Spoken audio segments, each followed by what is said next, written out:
Hi folks, I'm here again with Tim Snider. Hi Tim, thank you for joining me. And Tim is a plant ID specialist, and I've learned a lot of things from Tim over the years about plant ID, tree ID, and we're going to talk today about some of the foods that Native Americans in this area got from the trees and how they were able to utilize what has come to be known as passive agriculture. You want to talk about the oak trees first? We're sitting under this oak forest here. Well, they seem to be doing good here. Coast live oaks, yeah. And a lot of the natives had broken up areas like this between different tribes or groups. What do you mean? What do you mean they broke up? Well, they had their traditional collecting areas. Oh, I see. This would have been claimed by a particular tribe. They'd come here and get the acorns in the fall. Yeah, well, a particular tribe might divide it up between their members. I see. Collecting areas. So it's kind of like this part of the grocery store is our family, that part of the grocery store is your family's. Yeah. Yeah. And this was a large area, and I read in a book one time that the natives like the flavor of the coast live oak better than the rest, even though the canyon live oak has the bigger acorn. Right, this coast live oak is a smaller acorn, so it's a lot more work. So could you tell people briefly how people would have used the acorn?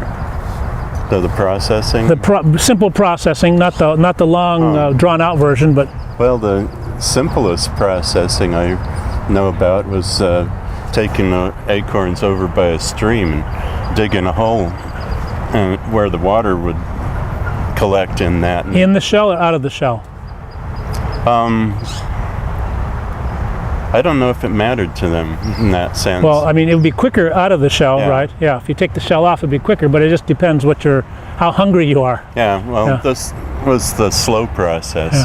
Yeah. They bury it and leave it for a while and come back and undo it. I think it was 1999, Tim and I and my grandson, Chuck, took a Backpacker magazine editor on it. It was 3 days with no food. We just collected food and we ate acorns.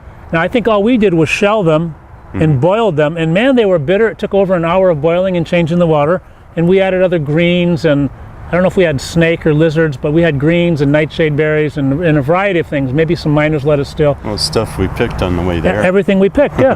And I think they were blown away that we could actually find all of our own food. And we did the acorns. And now what about, let's say, the manzanita tree? How would that have been used in the old days?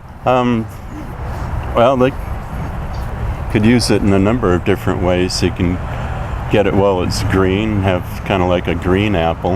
And you eat it fresh? You can eat it fresh or cooked. And the older ones are sweeter, so they'd use that more as they could grind the outside and use it as a sweetener. Okay. And then another significant wild fruit from the tree would be the toyon. Yeah. Do you know how that one was used? It was kind of used like apples. Like little apples? Yeah, because they're actually in the same family.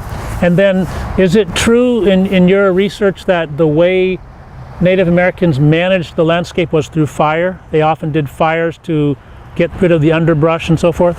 Yeah, in a lot of areas. I was reading in a book on the coast, the Indians up in the Central Valley, and said they managed it in such a way that they had patches of color.